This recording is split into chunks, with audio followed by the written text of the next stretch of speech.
Bom dia! Tá um dia gostoso, né? Vamos começar com um golinho de café, uma esticadinha, tudo de bom, né?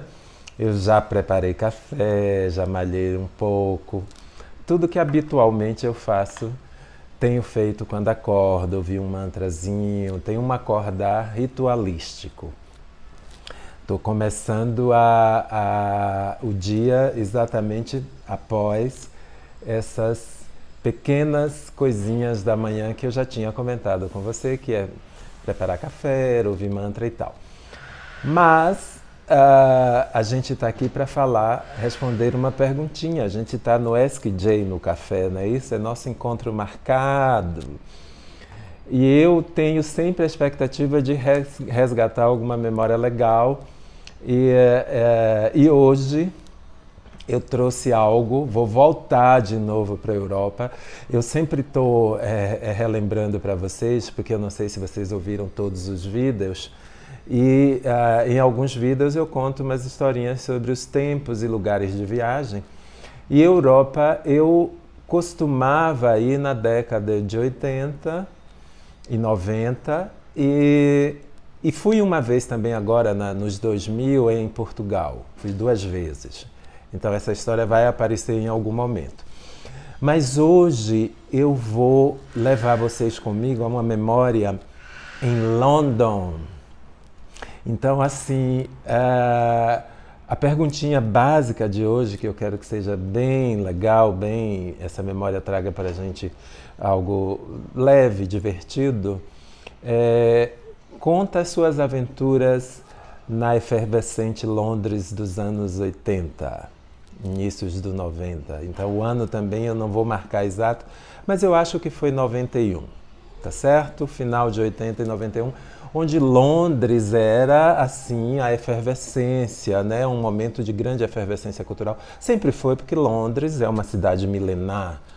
Londres remonta a 2000 anos atrás e tal. Então quem tem interesse das histórias das cidades, dá uma olhadinha, a história antiga, né? O mundo antigo. Londres é uma cidade bastante velha. E eu tive a chance, tive o prazer, tive o privilégio de participar de umas férias, longas férias, né? Foi longa essas férias, foi bem interessante.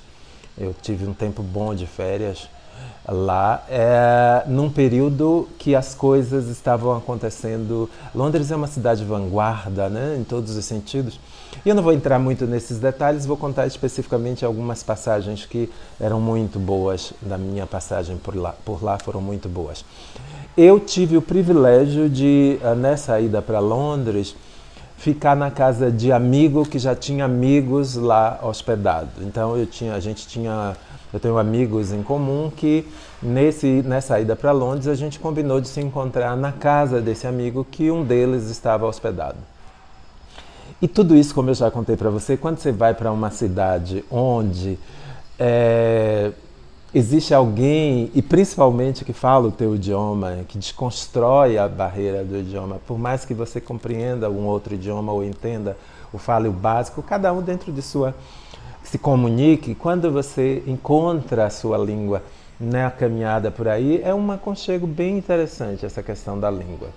Então tinha amigos brasileiros lá, já tinham ido na frente e coincidiu que na minha viagem para Londres eu passaria por lá e ficaria um período com eles.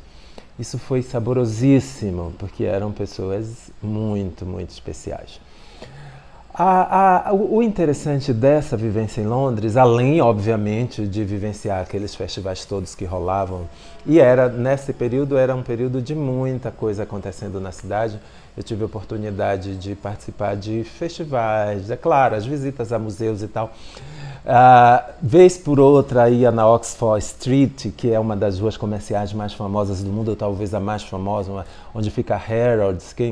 Eu não sou o consumidor padrão, mas assim, quem quiser dar uma olhada, Oxford Street em Londres, é assim interessante saber sobre, porque é uma rua que tem uma história. É uma rua, talvez a maior rua comercial do mundo. ou se não a maior, uma das mais importantes ou a mais importante. Deem uma olhadinha, isso é interessante pós-café, quem tiver interesse, e pesquisar um pouco sobre essas cidades que a gente comenta. Mas Londres estava acontecendo muita coisa interessante. Lembro de uma bem interessante, que foi, era um período onde eles estavam dentro dessa coisa da vanguarda londrina, que é uma cidade com muitas culturas, é um caldeirão impressionante de línguas e culturas, e por isso tudo ela é em si, e já traz em si, por ser uma megalópole, a desconstrução de muitas barreiras, né? Onde a possibilidade da convivência, por conta dessa força de tantas culturas e tantas línguas estarem reunidas, isso é característica das grandes megalópolis, né? Elas perdem os muros, perdem a identidade, porque elas começam a viver a efervescência da necessidade da natureza de conviver com tantas culturas juntas, tantas línguas, e aí é necessário um aprimoramento, uma elevação extrema da capacidade de respeito, de tolerância e tal. E eu acho que é isso que acontece com as grandes megalópolis do mundo, como uma que eu já citei antes, que é a New York, a Londres, a Paris e tal, a Roma, essas grandes, né, do mundo. Mas estava rolando umas histórias em Londres que era, além dos burburinhos de quem está numa cidade como essa, eu vou fazer um recorte bem legal para a gente, que era, por exemplo, eu não sei se tem alguém que lembra, quem não lembra pode dar uma olhada, era a época do surgimento dos cartões 3D, aqueles cartõezinhos que a gente olhava e via em terceira dimensão. Gente, a gente está na era da informática, mas o cartão 3D em Londres... era cartões para perspectiva em terceira dimensão, era algo assim para a época, um deslumbre, um desbunde, todo mundo ficava encantado porque era olhar no plano e ter a perspectiva de profundidade da imagem e tal, então era algo assim e todo mundo ficava, se surgia um novo, quem tem, trocando, querendo, era algo, e para mim, para minha experiência encantada, e gosta do movimento dos encantos na vida, esses cartões me transportavam. Era assim um presente, era uma delícia. E os amigos que eu estava partilhando também experienciavam isso de uma forma muito divertida.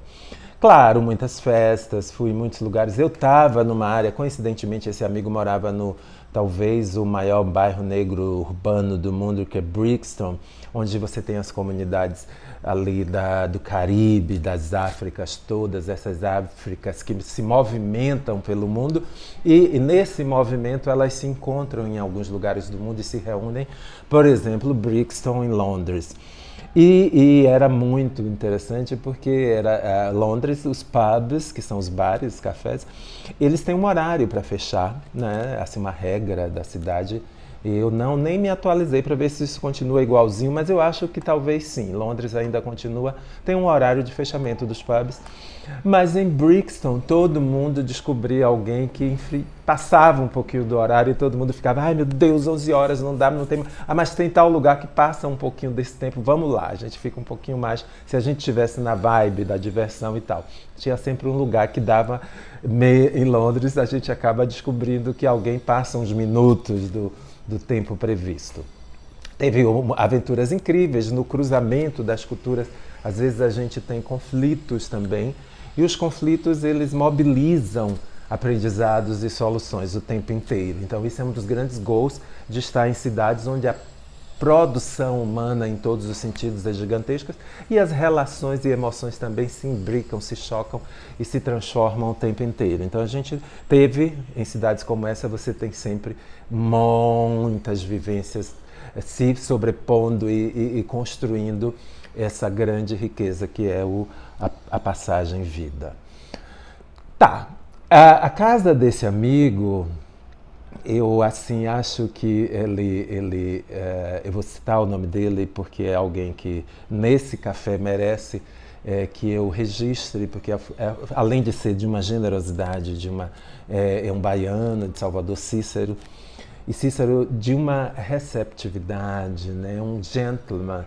E a casa dele era um ponto de encontro de happy hour todo final de tarde, onde brasileiros amigos dele que já moravam lá, ele tinha amigos artistas brasileiros.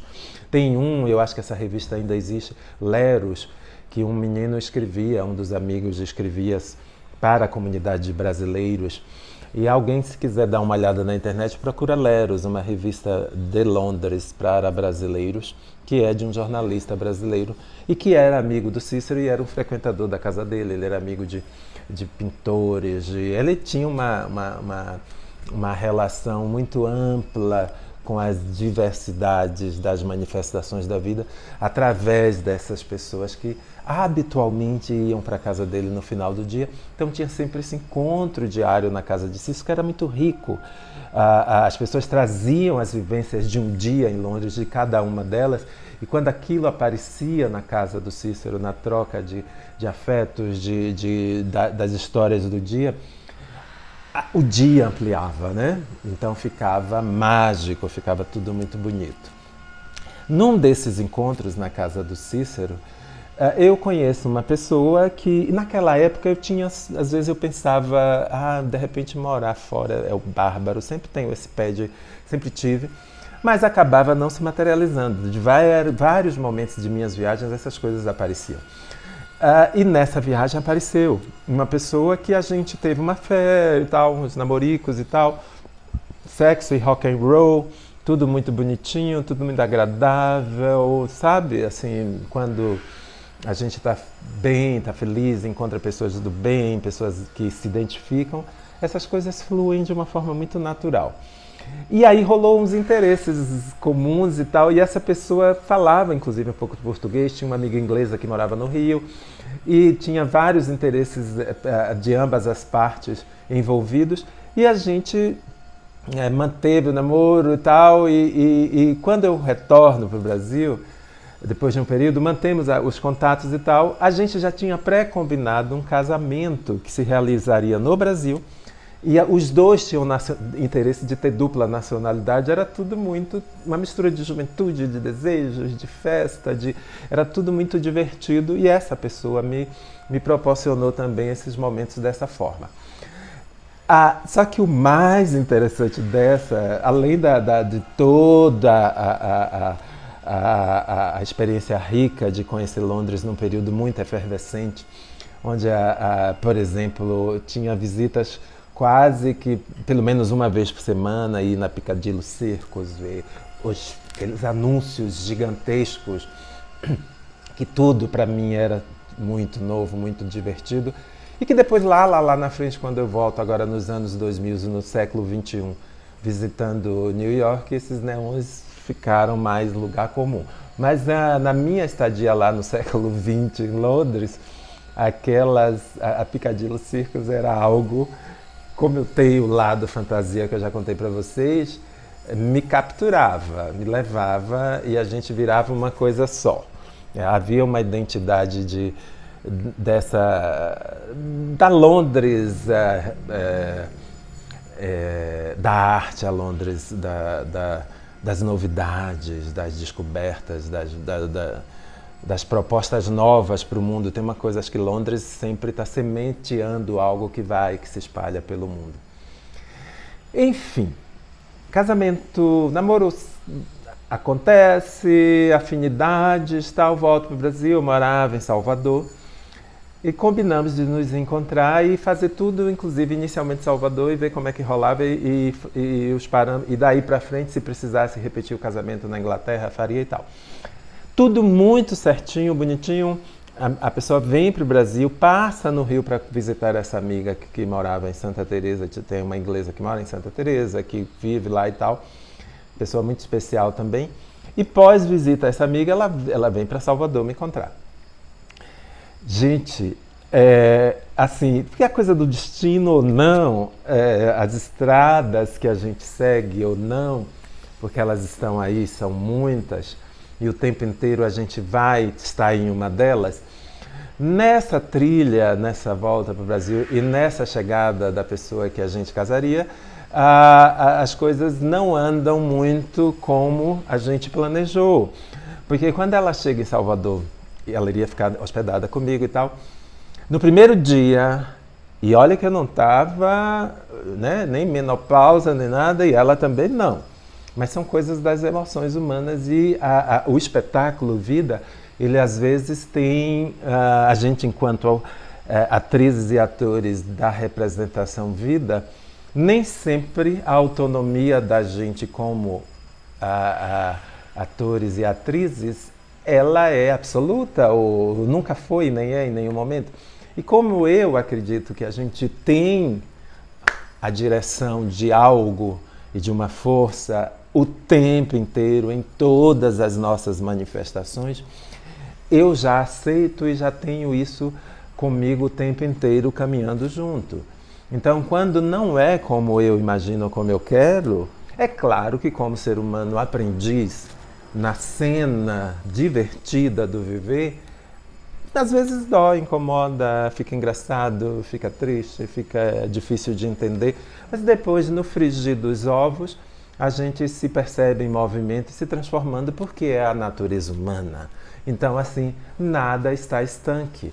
E essa possibilidade de movimento e de transformação transforma qualquer situação numa situação nova. E é isso que acontece sempre.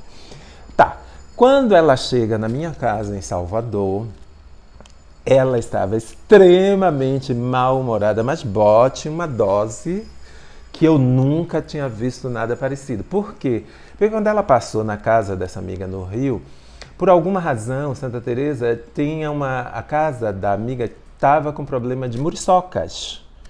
E a pessoa era extremamente sensível a esse animalzinho, esse companheiro da noite em alguns momentos, que faz aquele barulhinho em que incomoda com aquela picada, e ela teve uma alergia a esse mosquito.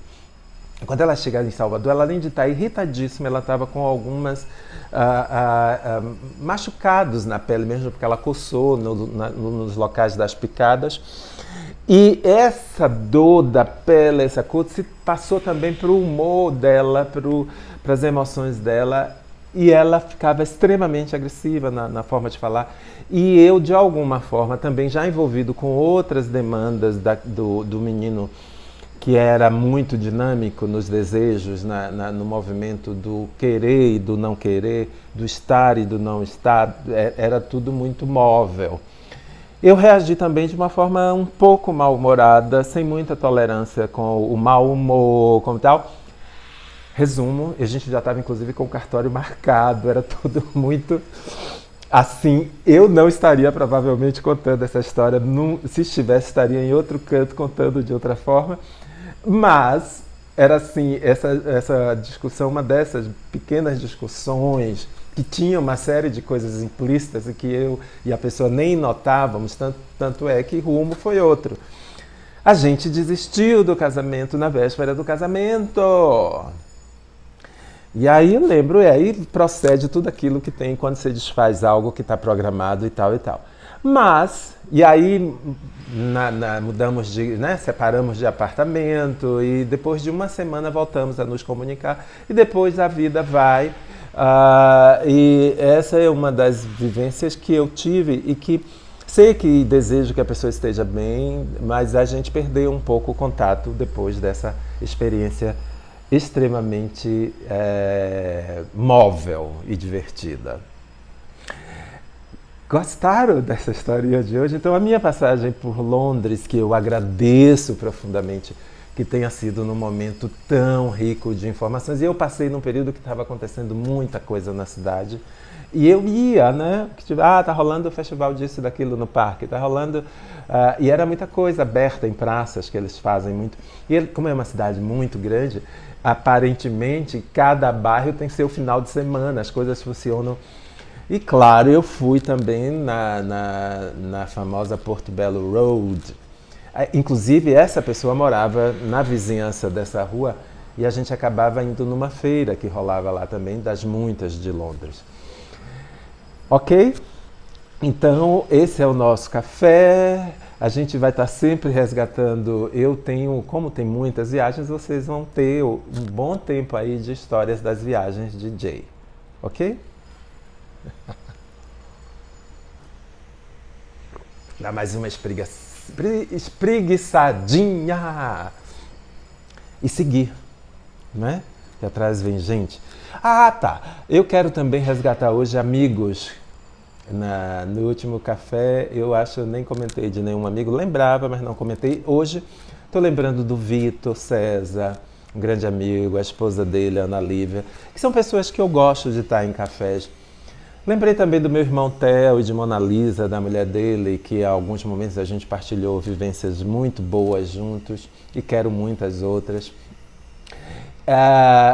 E além do Vitor e da Ana Lívia, eu me lembrei também, claro, eu estou contando deles, mas o café é de nós todos e a gente todos estamos aqui partilhando essa vivência porque é nossa. E lembro também da irmã da Lívia e do marido dela, o David, que moram na Califórnia, moram em São Francisco, e que eu tive a oportunidade de visitá-los um determinado período em São Francisco, e mais na frente eu vou resgatar alguma memória dessa belíssima São Francisco para cantar para vocês. Tá bom? Grande beijo, fiquem bem. Para vocês.